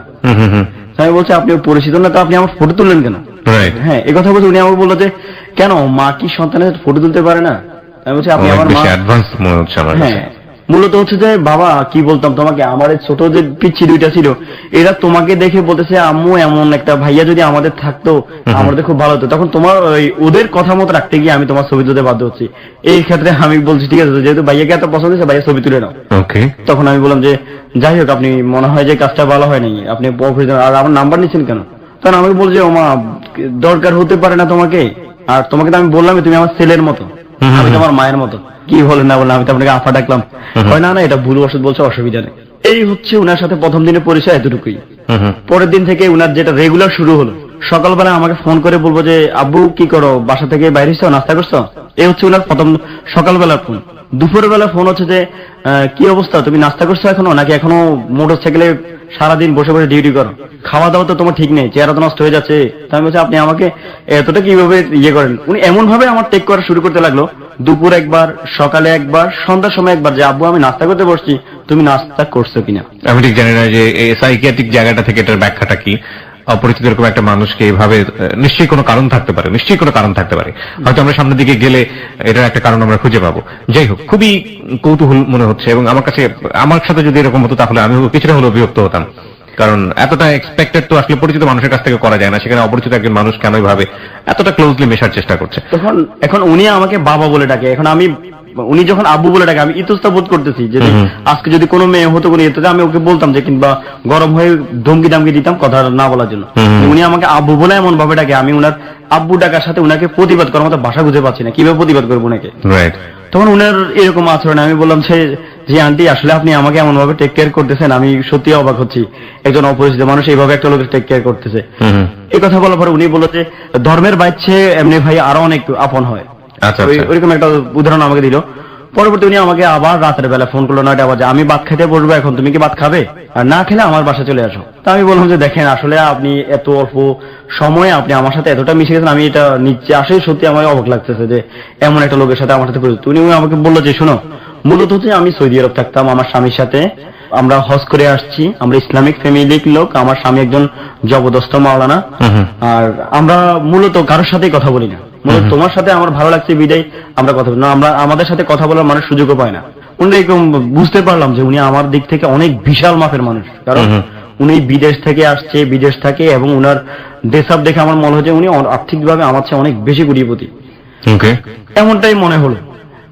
এর মাঝে উনি এইভাবে পরিচয় কয়েকদিন নেওয়ার পরে উনি কি করলো, এই পরিচয় হওয়ার 7 দিনের মাথায় আমাকে জিজ্ঞাসা করলো যে তো তোমার বাবা মার কি অবস্থা, উনারা ভালো আছে, তোমাদের বাড়িটা, আচ্ছা তুমি আমার সাথে ছেলে সম্পর্ক আমি তোমার বাড়িটা ঠিকানাই তুমি আমাকে বললা না। এই কথা বলছেন। আমি বলছি আমার বাড়িতে হচ্ছে এখানে, আমার বাড়ি রামগঞ্জ থানা পদ্মাবাজার গ্রাম, আমার এইখানে আমার বাড়ি। আপনি আমার বাবা হচ্ছে একজন সেনাবাহিনী রিটার্ন পার্সন, মূলত ফ্যামিলির দায়িত্বটা আমি বহন করি এখন, আর আমার মা একজন অসুস্থ মানুষ, বাড়িতে আমার ছোট 2টা বোন আছে। আচ্ছা আচ্ছা, হ্যাঁ এ কথা বলছেন। উনি বলে যে আর বড় বোন কি করে? বড় বোন, আমি বলছি যে আমার বড় বোন সৌদিতে থাকে, মেয়ে বোন বিয়ে দিয়েছি, উনার স্বামীও সৌদিতে থাকে, এই হচ্ছে আমাদের অবস্থা। ছোট ভাই আছে, সে এখন পড়ালেখা করে। উনি আমাকে বলে যে আচ্ছা ঠিক আছে, তোমার পরিচয় সম্পূর্ণ নিয়ে আমার খুবই ভালো লাগছে, এখন মা ছেলের সম্পর্কটা একটু পোক্ত হলো। এই কথা বলে মুনের সাথে রাতের বেলা আমার সাথে কথা শেষ। পরের দিন দুপুরবেলা উনি আমাকে বলে যে আচ্ছা আপু তোমার গ্রামের বাড়িটা জানি করে বলছিলা, হঠাৎ করে এই দুপুরবেলা আপনি ফোন করে আমার এটা কয় না আমি তোমাকে জিজ্ঞাসা করতে বলো না। এই কথা বলে উনি, আমি বললাম আমাদের গ্রাম হচ্ছে পদ্মাবাজার। তোমার আব্বুর তোমাদের বাড়ির নাম কি বলা হয়? আমি বললাম যে আমার আব্বা তো সেনাবাহিনী ছিল, তাই মানুষ মিলিটারির বাড়ি বলেই ডাকে। এই কথা বলছে। উনি বলছে আচ্ছা ঠিক আছে তোমাকে পরে বলতেছি। এই কথা বলে লাইনটা উনি কেটে দিচ্ছে। কেটে দেওয়ার পরে কিছুক্ষণ পরে আমার আম্মা আমাকে ফোন করলো যে কিরে একজন মহিলা আসছে, একদম অনেক ইয়ে করে, মানে নিজেকে অনেক গেট আপ করে হাই ফাই, অনেক বড় ফ্যামিলির মহিলা, একজন মুরব্বী আসছে সাথে, ঠিক আছে। আসি উনারা আমাদের বাড়ি ঘর এই সাইড, মানে পুরো বাড়ি ঘুরে গাড়ে আমার মাকে বলতেছে। তখন আমি চিন্তা করলাম যে আম্মা হয়তো আমার বোন একটা উপযুক্ত আছে, হয়তো বোনের প্রস্তাবের জন্য আমার পিছনে লাগছে, কিছু একটা হতে পারে। হ্যাঁ, কারণ আমার বোনের বিয়ের জন্য, কারণ আমার বোনটা একটা, আমার বোনের চেহারা পেজের সাথে আমার সাথে অনেক মিল। ওকে, আমি সন্দেহ করছি এটাই। আমি আমার বললাম তাহলে উনাদেরকে আপ্যায়ন করেন। এখন উনাকে আমি সাথে সাথে আমার মায়ের ফোন কেটে উনাকে ফোন দিলাম, উনি ফোন তখন আর রিসিভ করতেছে না। উনি আমার ছোট বোন যেটা আপনার আমার চেহারার সাথে অনেক মিল, ওই বোনটাকে একদম কোলে নিয়ে তুমি আমার মেয়ের মতো, ফ্যাটের মেয়ে, এটা বলে উনাকে, মানে আমার ছোট বোনটাকে অনেক বেশি আদর, এত আদর যে ও বলতেছে যে মনে হয় যে আমাকে উনি আজকে উনার বাসায় নিয়ে যাবে। এইভাবে আদরটা করে উনি চলে আসছে। তখন আমি উনাকে রাতের বেলা আমাকে ফোন দিল যে কি অবস্থা আপু তোমাদের বাড়িতে গেলাম। তখন আমি উনাকে বললাম যে দেখেন আপনি বাড়িতে গেলেন, আমার অনুমতি নিয়ে যাওয়াটা আপনার উচিত ছিল, কারণ আপনি আমার মেহমান, যাইতেন আমি আপনাকে আমার তৌফিক অনুযায়ী আপ্যায়ন করতাম, আর এইভাবে গেলেন কেন আপনি? আর আমরা হচ্ছে গরিব মানুষ, আপনি কেন গরিবের বাড়িতে পা দিতে গেলেন? একজন এত বিশাল মাপের একজন মানুষ। উনি আমাকে বললো যে আরে বোকা, আমরা তো গরিবদেরকে সবচেয়ে বেশি ভালোবাসি, আমরা চাই যে ওদের পাশে থাকে, ওদের উপকার আসার জন্য। উনি আমাকে এরকম একটা, মানে উনি আমাকে গরিব বলাতে উনি আমাকে গরিবটা আরেকটা হাইলাইট করে দিল যে হ্যাঁ আসলে তুমি গরিব। এ কথা বলার পরে উনি আমাকে যখন বললো যে মূলত হচ্ছে যে গেলাম তোমাদের মাকে পরিচিত হলাম, এবার কথাবার্তা বলার পরে উনি ওই দিন রাত থেকে কি করলো, ভাবা তোমার সব দিক মিলে আমার অনেক বেশি পছন্দ হয়েছে, আমি তোমার সাথে মা বাবার সম্পর্কটা একদম ফ্যাটের ছেলের মতো করতে চাই, তুমি আমাদের বাড়িতে একদিন আসো, তোমার আঙ্কেলের সাথে পরিচয় যাবে। আচ্ছা, এই অবস্থার পর আমি আচ্ছা ঠিক আছে সব দেখবো। উনি কি করতো, আমাকে 4 বার তো রেগুলার ফোন ছিল, ফোনগুলো এমন ছিল যেন আমার নিজের মা। তখন আমি উনাকে একদিন বলতাম যে আন্টি আসলে আপনি যেভাবে আমাকে খোঁজখবর নিচ্ছেন, একজন প্রেমিকের মতো অবস্থা আপনার। এটা উনাকে মানে হাসির মুখে আমি বলে ফেলছি। উনি বলছে আরে বোকা কি বলো, আমরা হচ্ছে অলরাউন্ডার, আমরা মা একটা সন্তানকে কিভাবে বড় তুলতে হয় সেটা আমরা জানি, এই জন্য এইভাবে সন্তানকে যদি বড় না করি, তার সন্তান কি শিখবে? এভাবে উনি আমাকে সবসময় বুঝাতো। আর রাতের 12টার পরে উনি আমাকে ফোন করতো। তখন এভাবে উনি একদিন ফোন করছে, আমি মাইন্ড করি নাই। 2 দিন করছে, এইভাবে উনি লাগাতার আমাকে ফোন করছে। আমি উনিকে প্রশ্ন করলাম যে আপনি যে আমাকে ফোন করেন, আঙ্কেল কোথায় থাকে? কি দেখেন আপনি যে আমার সাথে এত রাতে কথা বলেন? তখন উনি বলে যে আমি আমার ছেলের সাথে কথা বলি, ওর সমস্যা কি? ওর সময় তোমার আঙ্কেল এইসব ব্যাপারে কখনো নাক গলায় না। তারপর আমি ভয় পাইতাম যে পুরুষ মানুষ যদি একটা কোনো ধরনের একটা বাজে মাইন্ড করে ফেলে, আর দ্বিতীয় কথা আমার এই বয়সে একটা যদি অসম্মানিত হই আমি, মান সম্মানের বিষয়, কোন বিপদে আবার পড়ি। উনি এইভাবে আমার সাথে প্রতিদিন রাতের বেলায় 12টা বাজে ফোন করতো। উনার ফোনে আমি এতটা বিরক্ত হইতাম, মানে আমি বলতাম যে আন্টি আমার মোবাইল চার্জ নেই, মোবাইল বন্ধ হয়ে যাচ্ছে, এই কথা বলে লাইনটা কাটার ব্যবস্থা করতাম। ওকে। কিন্তু একদিন আমাকে বলতেছে কি আজকে তোমার সাথে কথা না বলে আমি ঘুমাবে না, যতক্ষণ চাই তুমি আমার সময় দিতে হবে। আমি বলছি আচ্ছা ঠিক আছে দিব। উনি আমার সাথে কথা রাতের 12টা থেকে শুরু করছে, ফজর আজান দিয়েছে, উনার মোবাইল চার্জ শেষ, উনার বন্ধ হয়ে গেছে। এরপর চার্জে লাগাই উনি আবার ফজর সময় আমাকে আবার ফোন করছে। কথাগুলো কি, আমি এই ফ্যামিলি থেকে বড় হলাম, এই ফ্যামিলি থেকে আমার এমন, আমার ভাইরা একটা আমেরিকা থাকে, আমার ভাই আরেকটা সৌদি আরব থাকে, আরেকটা কাতার থাকে, আমাদের বিশাল অবস্থা, আমাদের টাকা পয়সার কোনো অভাব নেই, শুধু একটু ভালোবাসার অভাব। কেউ আমাকে ভালোবাসবে, কেউ আমাদেরকে অনেক বেশি আপন করে নিবে, আমরা এমনটা চাই। তুমি ততদিন পর্যন্ত আপনি ওই ভদ্র মহিলা বাড়িতে বেড়াতে যাননি? না না, তখন আমার যাওয়া শুনেই যাচ্ছেন ফোনে। হ্যাঁ, এর মাঝে আমাদের যে কোম্পানির পক্ষ থেকে একটা কক্সবাজার ট্যুরের অফার আসছে। তখন উনাকে আমি বললাম যে আন্টি আমি তো কক্সবাজারের বন্ধুর সাথে, আপনি আপাতত কয়দিন রাত্রে আমাকে ফোন দিবেন না। আচ্ছা ঠিক আছে বাবা, তবে তুমি যখনই ফ্রি হবে আমাকে ফোন না দিলে আমি মনে শুনে নিব, আমার প্রতিটা বেলা খাওয়ার সময় তুমি আমাকে ফোন করতে হবে। আমি আচ্ছা ঠিক আছে, আমি যদি সুযোগ পাই করবো। কয় না তুমি মায়ের খোঁজ খবর নিতে পারবে না? ও আজকে যদি আমি আমার মায়ের সত্যিকার মা হইতাম তত খোঁজ খবর ঠিকই নিতাম। আমি কি করলাম, আমি আচ্ছা ঠিক আছে আমি আপনাকে ফোন করবো। কক্সবাজার গেলাম, আমরা বন্ধু বান্ধব মিলে, ছবি তোলা শেষ। কক্সবাজার থাকা অবস্থা উনি আমাকে বললো যে কক্সবাজার যতটা ছবি তুলছো প্রতিটা ছবি আমার চাই। আমি বলছি আপনি আমার ছবি দিয়ে কি করবেন? আমার ছবি তো এমনি আপনি মোবাইল তুলছেন, এখন আবার আমার ছবি দরকার কেন? এই কথা বলছেন। উনি আমাকে বলছে আরে বাবা তোমার বোন, ছোট বোন দুটা তোমার জন্য এত, ভাইয়া ছাড়া কিছুই বুঝে না। কি করতো উনি, ফোন করে আমার সাথে কথা বলে ওদেরকে ফোন ধরাই দিত। ওরা আমাকে ভাইয়া আপনি এত ভালো, আপনি এমন, আপনি এমন, ওরা ভাইয়া হিসাবে আমাকে অনেক বেশি। ওদের বয়স কত ছিল? ওদের বয়স তখন ছোট ভাইটা পড়ে ক্লাস 2-তে, আর ছোট বোনটা পড়ে তখন ক্লাস 3-তে। অদ্ভুত লাগছে আমার কাছে। ওকে, তারপর আমি কক্সবাজার থেকে আসার পরে উনি আমাকে যে এই যে পাগল করা শুরু করেছে ছবিগুলো দেওয়ার জন্য, ছবিগুলো দাও। আমি বাধ্য হয়ে বলছি ঠিক আছে আমার কয়েকটা ছবি আছে, আমি আপনাকে ওগুলো দিচ্ছি। কিভাবে দিব? মেমোরিতে করে এনে তুমি আমাদের বাড়িতে আসো, ছবি নিয়ে আমাদের বাড়িতে আসো। এই প্রথম ওনার বাড়িতে আমার ইনভাইট, গেলাম। যাওয়ার পর আঙ্কেলের সাথে পরিছিল যে তোমাকে যে আমার ছেলের কথা বলছি, এই হচ্ছে আমার ছেলে, দেখো আমার আব্বুটা চেহারার সাথে আমার সাথে কত মিল। আর উনি তো তখন যখন হোটেলে আমার সাথে পরিছিল তখন উনি নেকা খোলে নাই তখন, কিন্তু এখন উনি আমার সাথে আসছে, সামনে সরাসরি চলে আসছে, কারণ আমি ওনার নাকি ফ্যাটের ছেলে। না, উনি আমাকে ফ্যাটের ছেলে, আমি ওনাকে মা হিসেবেই মেনে নিলাম। উনি আমার মায়ের মতোই, যাক যেহেতু উনি আমাকে হঠাৎ করে আল্লাহ কোন রহমতে উনি আমাকে ছেলে বানায় ফেললো। যাওয়ার পরে আঙ্কেলের সাথে পরিছিলাম, আমাকে নাস্তা দিল, আমার মেমোরি কার্ড থেকে ছবিগুলো কপি করে। ওদের বাসায় কি দেখলেন আপনি, কেমন? হ্যাঁ, দরজা খোলার পরেই দেখলাম যে ওই ভদ্র মহিলা যিনি আমাকে ছেলে বলে ডাকে, আপনি যাকে মা বলা শুরু করেছেন, বলে ডাকি, আম্মু বলতেন। হ্যাঁ, ওই সময়টা আম্মু বলতেন। তখন আম্মুটা ওইভাবে হয় না, তো ফিল করছেন, হ্যাঁ, মায়ের মতো। তো দরজা খুলে উনি আমাকে একদম জড়ায় ধরছে, আব্বু কেমন আছো?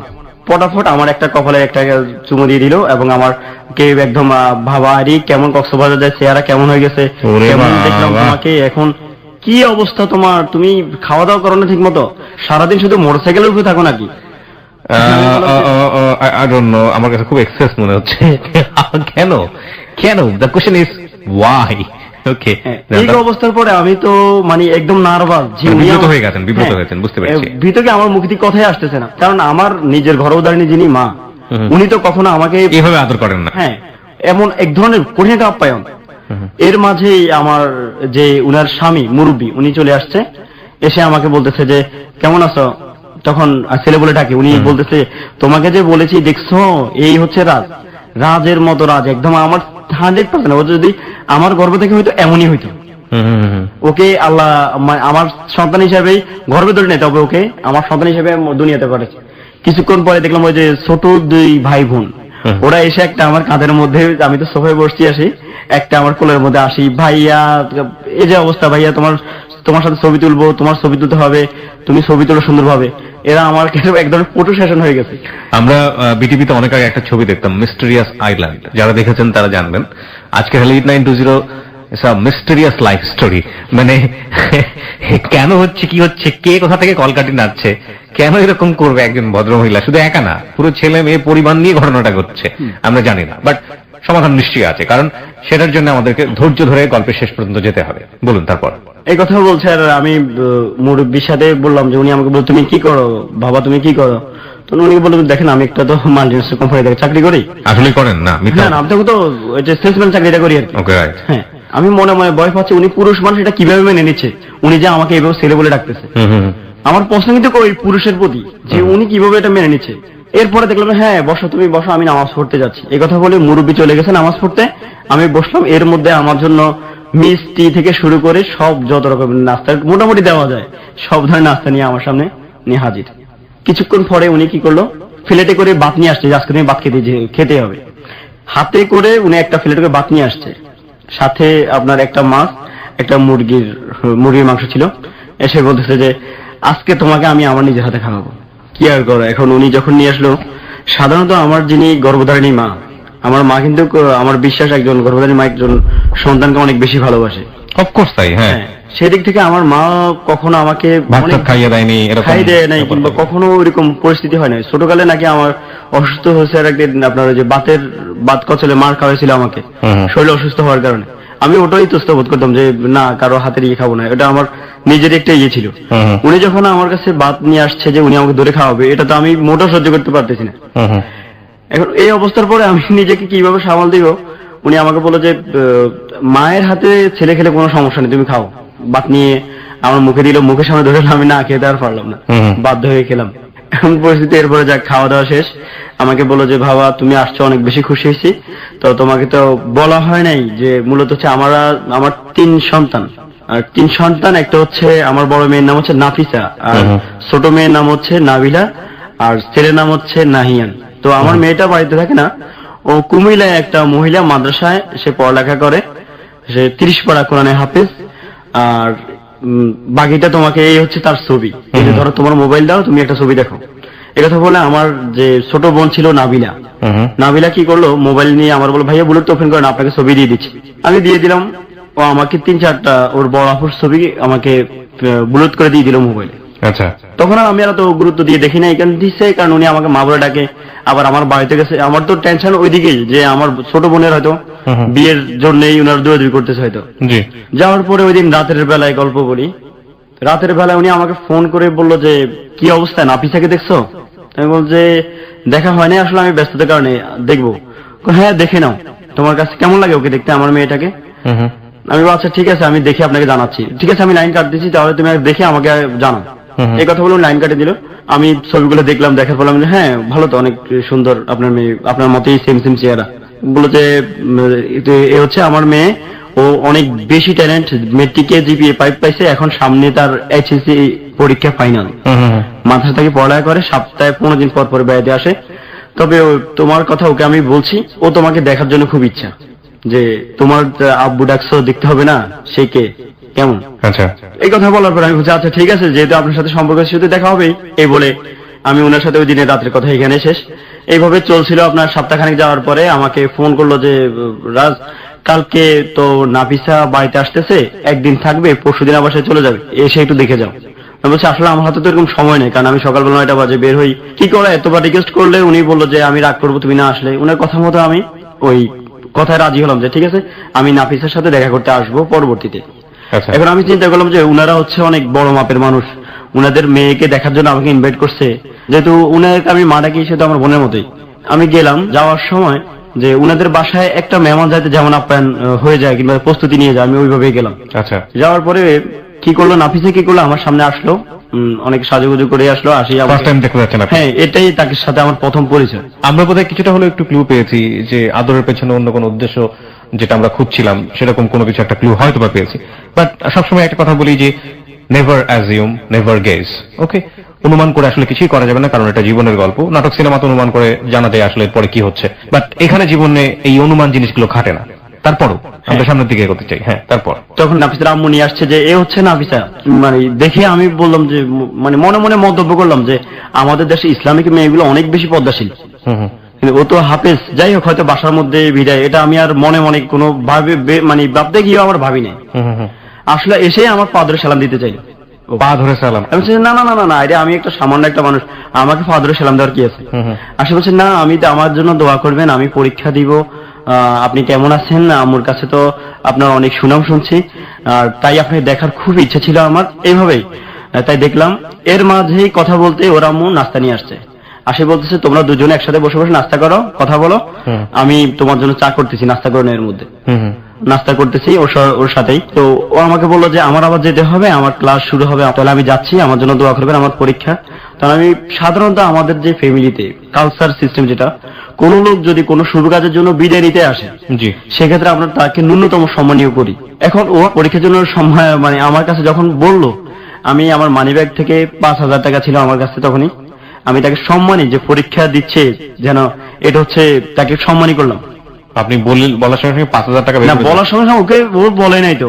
আচ্ছা, আমার কাছে যখন সে বললো যে আমার পরীক্ষা, আমার জন্য দোয়া করবেন, ও তো দোয়া হিসেবে ওই যে ঈদের বকশিসের মতো 5,000 টাকা দিলেন? হ্যাঁ, 5,000 টাকা ছিল, কারণ ওরা ওই লেভেল লোক, ওদেরকে তো আপনার হয়তো 5,000 টাকা ওদের কাছে কিছুই না। আপনার থেকে সেটা মনে হয়েছে? হ্যাঁ, তো আপনি তা আমি কিভাবে একটা, আমার কাছে যেহেতু সালাম দিতে চাইছে, আমাকে অনেক সম্মান হয়েছে, তাকে আমি খালি হাতে ফিরনটা হয়তো ঠিক হবে না। ওকে, কোন পরীক্ষা এটা, কি পরীক্ষা দিচ্ছে? এটা তখন সে ইন্টার ফাইনাল পরীক্ষা দিবে। আপনার সাথে তার বয়সের ডিফারেন্সটা কতটুকু? তখন তার আমার চেয়ে 4 বছর ডিফারেন্স তার বয়স। ওকে, আপনি কি করেন না করেন সে সম্পর্কে তো ওই ভদ্র মহিলা বা তার ফ্যামিলিতে ইনফর্ম ছিল? সবকিছু ইনফর্ম, খোঁজ খবর নিয়ে নিয়েছে, জানতো। ফাইন, কিছুটা গেজ হয়তো বা সত্য হতে যাচ্ছে। ওকে, তারপর? নাফিসা আমার কাছে বিদায় নেওয়ার পর নাফিসা চলে গেল তার মাদ্রাসার দিকে। তখন আমি বললাম যে যাক, ওকে হোটেলে থেকে পড়ালেখা করে, তো আপনার বাসা থেকে পরীক্ষা দিলে কেমন হইতো? উনি বলছে না, ওইখানে পড়ালেখা করুক। এই বলে ও চলে গেল। ওর আম্মু আমাকে বললো যে ওর বিস্তারিত, এক কথায় যে আমার সাথে নাস্তা করতে গিয়ে অনেক সুনাম ওর বললো। ও সুনাম বললো যে ও এমন, ও জীবনে কখনো কোনো ছেলের সাথে দেখা দেয় নাই, কখনো কোনো সাথে কথা বলে নাই, আমার যে মেয়ে আছে এই এলাকার মানুষও জানে না ও যে আমার মেয়ে। এই হচ্ছে ওনার সাথে ওই দিনের কথা। কথার পরেই এভাবে গেল আপনার। এর মাঝে কিন্তু কন্টিনিউটা চলছে যে আমাকে সকালবেলায়, বিকেল বেলায়, দুপুর বেলায় খাওয়ার সময় যে টেক কেয়ারটা, এটা কিন্তু রেগুলারই চলছে। এবং আব্বু এমন ভাবে আমাকে কথা বলছে যে আমার কাছে মাঝে মধ্যে মনে হতো যে আসলে গর্ভধারিণী মারা মনে হয় অনেকটাই 100% মায়ের ভালোবাসা দিতে পারে না, উনি আমাকে যেভাবে দিচ্ছে। আপনার এটা মনে হয়? মনে হলো যে কি আল্লাহ, উনি আমার তো আপন মান, অথচ উনি আমার এত বেশি টেক কেয়ার করতেছে, মানে যেটা আমি বাসায় প্রকাশ করার মতো না। বুঝতে পারছি। এই অবস্থার পরে আমাকে, এই দেখার 7 দিন পরে আমাকে বললো যে তোমাকে একটা কথা বলতে চাই। দুপুর 2টা বাজার সময়, তখন আমি মোটরসাইকেলে। কেন আম্মু হঠাৎ করে ফোন? হ্যাঁ, তুমি কোথায় আছো? আমি বললাম আমি নোয়াখালী চৌরাস্তার মধ্যে আছি। ভাবা একটু সাইড হও, তোমার সাথে আমার জরুরি কথা আছে। এই উনার সাথে আমার সাথে কথা, তো আমি বলছি কি এমন জরুরি কথা? আমি সাইডে গুলো, আচ্ছা ঠিক আছে বলেন কি বলবেন। উনি বললো যে নাফিসাকে কেমন লাগছে এটা বলো। তো আমি বলবো হ্যাঁ, আপনার মেয়ে ভালো, আর বিশেষ করে আপনার মেয়ে 30 পারা করে হবে, আমার এই দিকটা খুব ভালো লাগছে। প্রিয় শ্রোতা, আপনারাও কিছুটা অনুমান করতে থাকুন, এবং অনুমানের জায়গাটা হয়তো বা এরকম হতে পারে যে নাফিসের সাথে এই ছেলেটিকে হয়তো বা কোনো কিছু চিন্তা করছে তার পরিবার। কথাটা বলছিলাম, ওই দিন তুমি যে নাফিসাকে দেখলে, আসলে নাফিসাকে তোমার কাছে কেমন লাগে?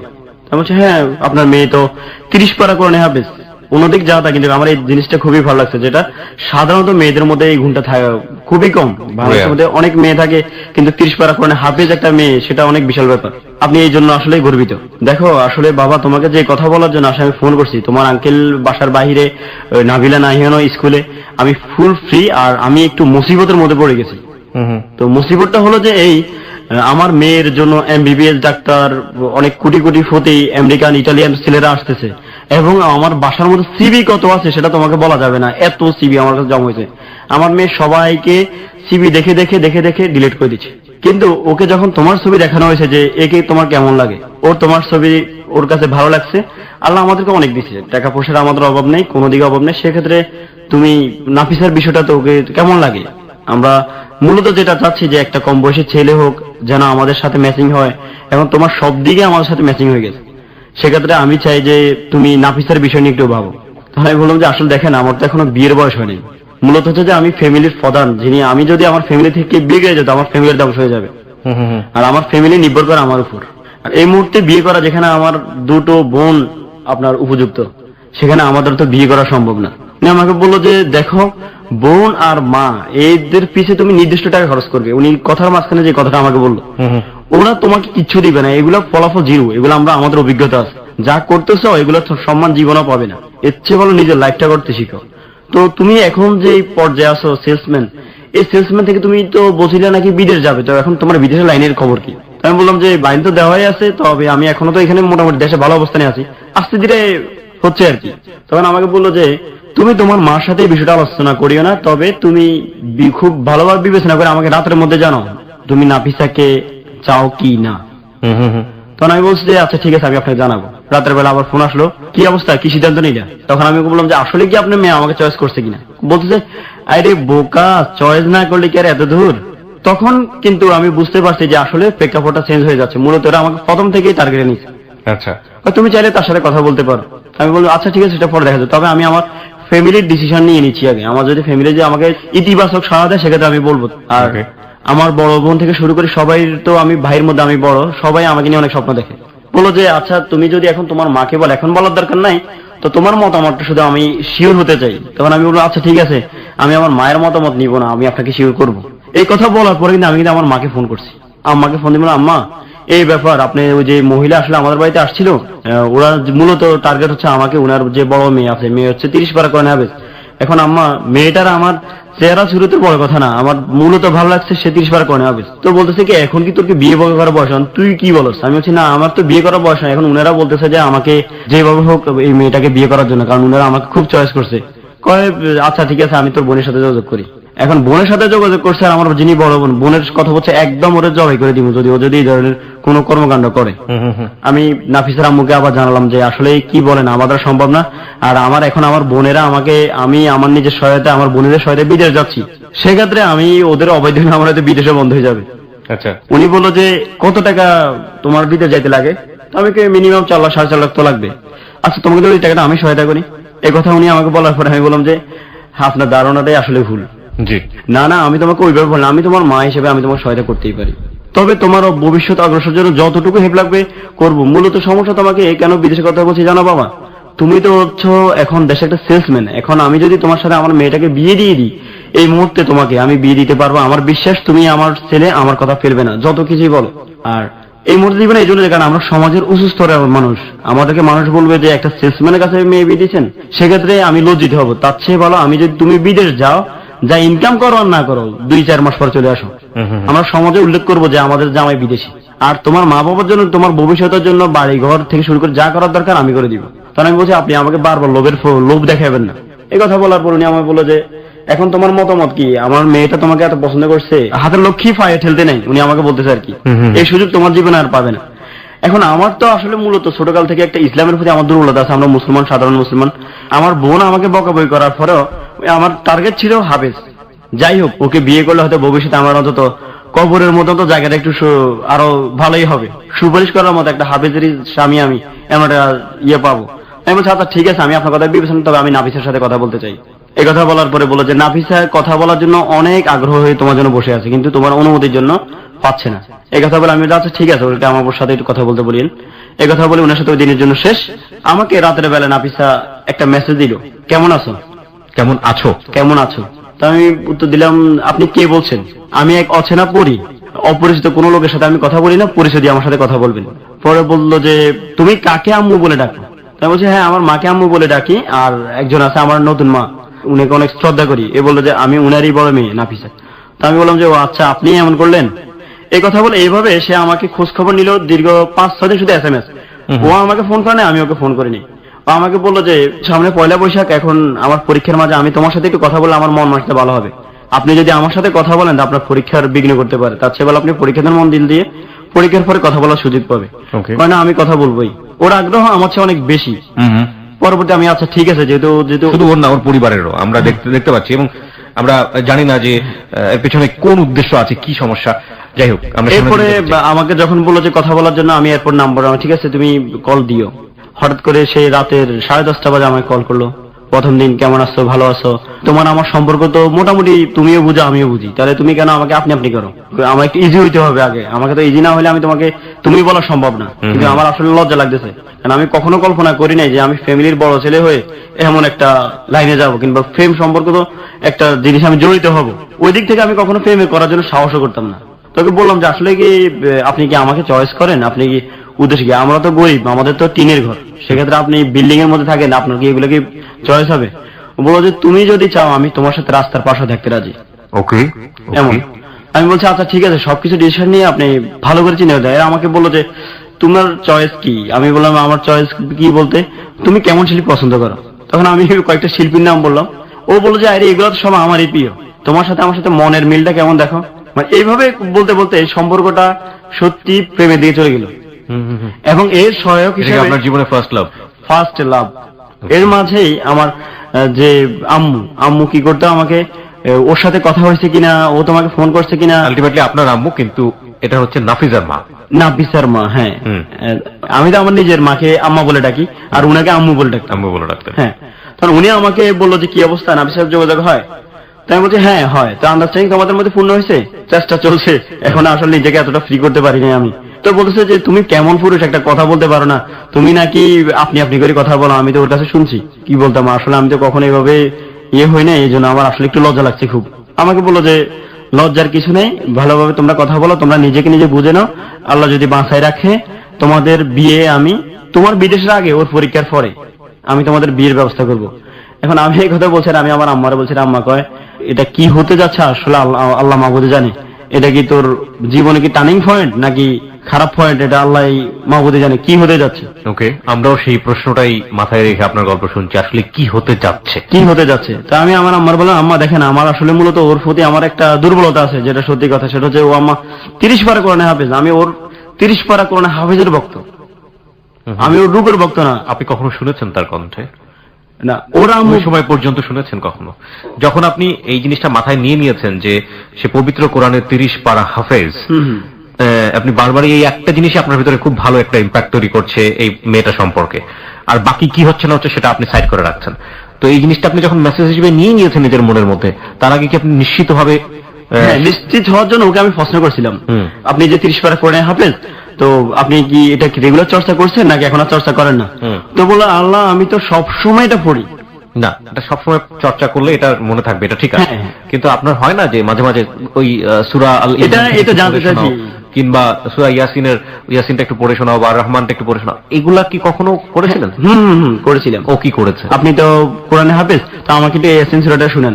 তো বলছে তুমি কি আমার পরীক্ষা নিয়েছো, আমাকে অবিশ্বাস করতেছো? শুনিয়েছে না শোনায়নি? না, শোনায়নি। ফাইন। এক আর 2 নম্বর যেটা, সেটা হচ্ছে আমি ঠিক জানি না এইভাবে কোনো পরপুরুষের সামনে এটা রিলিজিয়াসটি কইতেই সাপোর্ট করে কিনা যে কোরআন সে পড়ে শোনাবে। যদিও আমি ফেসবুকে একটা রিসাইটার দেখেছিলাম এরকম, সম্ভবত মধ্যপ্রাচ্যের কোন এক নারী, এবং এত সুন্দরভাবে তিনি রিসাইট করেন, মাশাআল্লাহ, আলহামদুলিল্লাহ। যাই হোক, উনি অবশ্য পাবলিকলি করেছেন, আমি সেই জায়গা থেকে ঠিক জানি না এটা করার কোনো নিয়ম আছে কিনা, কিন্তু করেননি, মানে আপনি প্রুফ পাননি কোনো না কোনো ভাবে, প্রুফ পাননি, এটাই হচ্ছে আমরা ধরে নিই। ওকে, তো যখন ওই করলো না, এরপর আমি কিন্তু তাকে কখনো অবিশ্বাস আমার জন্ম হয়নি। আপনার অবিশ্বাস জন্ম হয়নি, এবং বারবারই আপনি আপনার মাকে একটা কথা বলতেছেন, মা সে 30 পারা। তো ও আমাকে, ওর আম্মু বললো যে এর মাঝে ও তো পরীক্ষা চলতেছে, ওর আম্মু বললো যে তুমি কেমন পুরুষ, ওকে তোমার পছন্দ হয়েছে, ও তোমাকে পছন্দ হয়েছে, অথচ ওর পরীক্ষা চলছে, তুমি তাকে একটা গিফট করলে না। আমি বলছি আসলে কি গিফট করব? উনি আমাকে বললো নাফিসা কালো কোনো জিনিস পছন্দ করে, ও রঙিন কলম পছন্দ করে। আমি কি করলাম যে এখন ওকে রঙিন কলম পছন্দ করে, যেহেতু ওকে একটা সারপ্রাইজ দিতে হবে স্পেশালি ভাবে, যেহেতু রঙিন কলম পছন্দ করে, আমি 170 আইটেমের কলম, মানে বাংলাদেশের মধ্যে রঙিন কলম যত প্রকার আছে, নোয়াখালী থেকে শুরু করে সর্বশেষ ঢাকা নারায়ণগঞ্জ পর্যন্ত যায়, তার জন্য কলম নিয়ে 170 পিস কলম একটা বক্স করে তার জন্য পরীক্ষার এখানে তার মার কাছে দিচ্ছি, যে ওর বাড়িতে যাই, যে আপনি ওকে এই কলমটা গিফট। ওর মা বলতেছে আল্লাহ তুমি কি পাগল নাকি, এত কলম কত বছরে শেষ করবে? তবে আমি না, ও যেহেতু আমার একটা স্পেশালি মানুষ, সেহেতু আমি ওকে স্পেশাল ভাবে এই কলমগুলো দিলাম। ঠিক আছে, এর মাঝে আমাদের সম্পর্কটা এমন হলো যে তুমি বলতে আমি ওকে বাধ্য হয়েছি। এর মাঝে ওর পরীক্ষা হওয়া শেষ হলো, পরীক্ষা যে লাস্ট বিষয় আর কি, এই বিষয়ের আগে দিয়ে ছিল পয়লা বৈশাখ। আচ্ছা, তো আমাকে বললো যে আমি পয়লা বৈশাখে তোমার দেখা পেতে চাই, আমি বাড়িতে আসবো একদিনের জন্য, আমি তোমাকে দেখতে চাই, তবে তোমার যেটা হতে হবে সেটা হতে হবে তোমার লাল কালার পাঞ্জাবি, আর আমার জন্য ফুল নিয়ে আসবা। আমি কি ফুল পছন্দ করো? আমি গোলাপ পছন্দ করি। আমি ওকে গিফট করার জন্য গেলাম আমাদের লক্ষ্মীপুর থেকে প্রায় 16 কিলোমিটার দূরে হায়দারগঞ্জ, ওই জায়গার নাম। হায়দারগঞ্জ হচ্ছে ফুলের চাষের সবচেয়ে বড় বৃহত্তর জায়গা। ওইখানে গেলাম, যাওয়ার পরে বললাম যে ভাই আপনাদের কাছে গোলাপ গাছ কত কালার আছে? ওরা বলে 5 কালার গোলাপ গাছ আমাদের এখানে আছে। আর আপনার এখানে মোটামুটি ভালোর মধ্যে সৌন্দর্যজনক ফুল গাছ কয় আইটেম আছে? 17 আইটেম। 17 আইটেম ফুল গাছ আর 5 আইটেম গোলাপ গাছ। আমি বললাম যে যত টাকাই আসুক আপনি এই পুরো গাছগুলো টপ কালার করে ফুলগুলো আপনি আমাকে আগামী এত তারিখ, যে পয়লা বৈশাখের যে দিনটা ছিল, ওই তারিখের দিন বিকাল বেলা আমাকে দিতে হবে। এই কথা কিন্তু আমি কিন্তু নাফিসাকে জানাই নাই। আমি কি করলাম, যে কথা সেই কাজ। সন্ধ্যার সময় ছোট যে পিকআপ ভ্যান গুলো আর কি, এই পিকআপে করে ওইখান থেকে গাছগুলা নিয়ে আসলাম নোয়াখালীতে। নোয়াখালী ওদের বাড়ি থেকে 1 কিলোমিটার দূরে। রাতের 12টা বাজে ওদের গেটের এখানে আমি কি করলাম, ওই লোক নিয়ে ফুল গাছগুলো সাজাই। ফোন করলাম যে তুমি কি জাগো না ঘুমে? ও বলছে আমি তো ঘুমে। আমি বলি, আচ্ছা ঠিক আছে, ওকে ঘুমো। তবে সকালবেলা ঘুম থেকে সবার আগে নামাজ পড়তে উঠলে দরজাটা একটু খুলিও। বলছে কেন? আমি খুলি, আমি ভোরবেলা তোমাদের কাছে রেখে যাবো। সকালবেলা ঘুম থেকে উঠে ও ফুল গাছ দেখে অবাক, আমাকে ফোন দিয়ে বলতেছে আল্লাহ এমন একটা সারপ্রাইজ তুমি আমাকে দিলা। আমি একদম মুগ্ধ যে তোমাকে বাসায় প্রকাশ করতে পারে, আমি এতটা খুশি হয়েছি। উল্লাহ। ওকে। আমি ওকে বললাম যে আসলে মূলত আমি যে বুঝতে পারছি যে আপনি মোটামুটি বড়শিটা গিলে ফেলেছেন, এটাই হচ্ছে কাহিনী। আমার কাছে যেটা মনে হচ্ছে যে এবার খাও, বড়শি গিলে ফেলেছে আমাদের রাজ।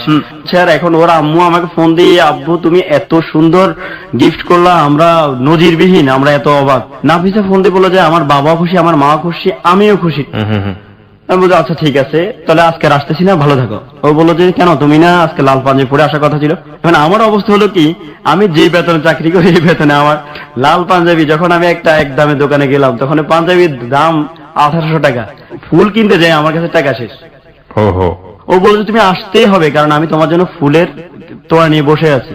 কি আর করা, 5000 টাকা দাঁড় করলাম, গেলাম ওদের বাসায়। যাওয়ার সময় একটা ফুলের তোড়া নিয়ে গেলাম, এবং যাওয়ার সময় 3-4 আইটেমের মিষ্টি নিয়ে গেলাম। যাওয়ার পরে ওকে ফুল দিয়ে শুভেচ্ছা দিলাম। ওরা বললো যে আজকে এখানে তো দুপুরবেলা খাওয়ার জন্য তোমার ব্যবস্থা করা হয়েছে, তুমি খেতে হবে, আর বিশেষ করে আমার গিফটগুলো তুমি গ্রহণ করো। ওই গিফট আমাকে দিল কি, একটা ফুলের তোড়া দিল, আর একটা ছোট্ট টফি বলা হয় আর কি, নায়ক নায়িকার টফি, টফি গিফট করলো। দুপুরবেলা খেতে বসলাম ওদের বাসায়। খেতে বসার পরে ওর আম্মু বলতেছে যে আমি আমার বাবাকে মানে নিজ হাতে খাইয়ে দিব। নাফিসা বলতেছে না, ওকে আজকে দিনে আমি আমার নিজ হাতে একবার খাওয়াবো।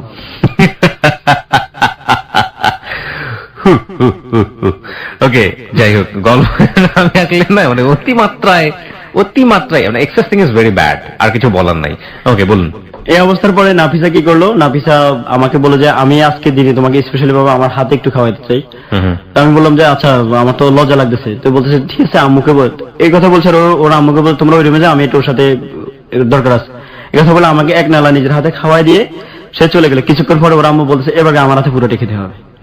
আমি বলছি না, আমার দ্বারা আর খাওয়া সম্ভব না। এরপর ওনার রিকোয়েস্টে ওনার হাতে 2 লোকমার মতো খাওয়া হলো আমার। খেয়ে চলে আসলাম। এর পরবর্তীতে যেই ঘটনাটা, সেটা হচ্ছে যে ভিসার প্রসেসিং কাগজপত্র আমি জমা দিয়ে দিয়েছি, আমার ভিসা প্রসেসিং হচ্ছে, ও পরীক্ষা দিচ্ছে। আর ও আমার সাথে এমন ভাবে বলতো যে আজকে আমি এই কালার জামা পরছি, তুমি এই কালার পাঞ্জাবি, এই কালার শাড়ি পরতে হবে, এবং পরে ওই ছবি তুলে আমাকে ছবি পাঠাতে হবে। ওর শর্ত ছিল এমন। আমি ওর কথা রক্ষা করার জন্য কি করা, ওই বিদেশ যাওয়ার নাম নেওয়াতে আমার বড় বোন আবার আমাকে একটু বেশি বেশি হেল্প করে, অনেক বেশি ভালোবাসে। তো বললাম যে বোন, আমি তো আসলে চাকরি বাকরি যেটা করি, এখন বিদেশ যাওয়ার নাম নিতে যে আমার অনেক বেশি খরচ হয়ে যাচ্ছে। এর মধ্যে বোনের শুনছে যে আমি কার সাথে কোন একটা মেয়ের সাথে সম্পর্ক আছে।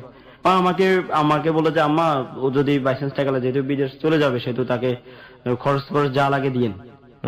এবার আমার আম্মার কাছে কি গোপনে গোপনে আপা যে টাকা টুকা দিত 5000 10,000, ওইখান থেকে আমার আম্মার কাছে আমি কখনো 2000 কখনো 5000 নিয়ে আসি। ওই টাকাগুলো এবং আমার বেতনের টাকাগুলো দিয়ে কোন রকম সংসার, মানে ওর সাথে সম্পর্ক হওয়ার পরে আমার খরচটা এত বেশি বেড়ে গেছে যে আমার সংসারটা কিন্তু ভিতরে ভিতরে হিমশিম খাচ্ছি। আমি বুঝতে পারছি, আমরাও বুঝতে পারছি, আপনি নিজে থেকেও একটু হিমশিম খাচ্ছেন। হ্যাঁ, হিমশিম খাচ্ছি।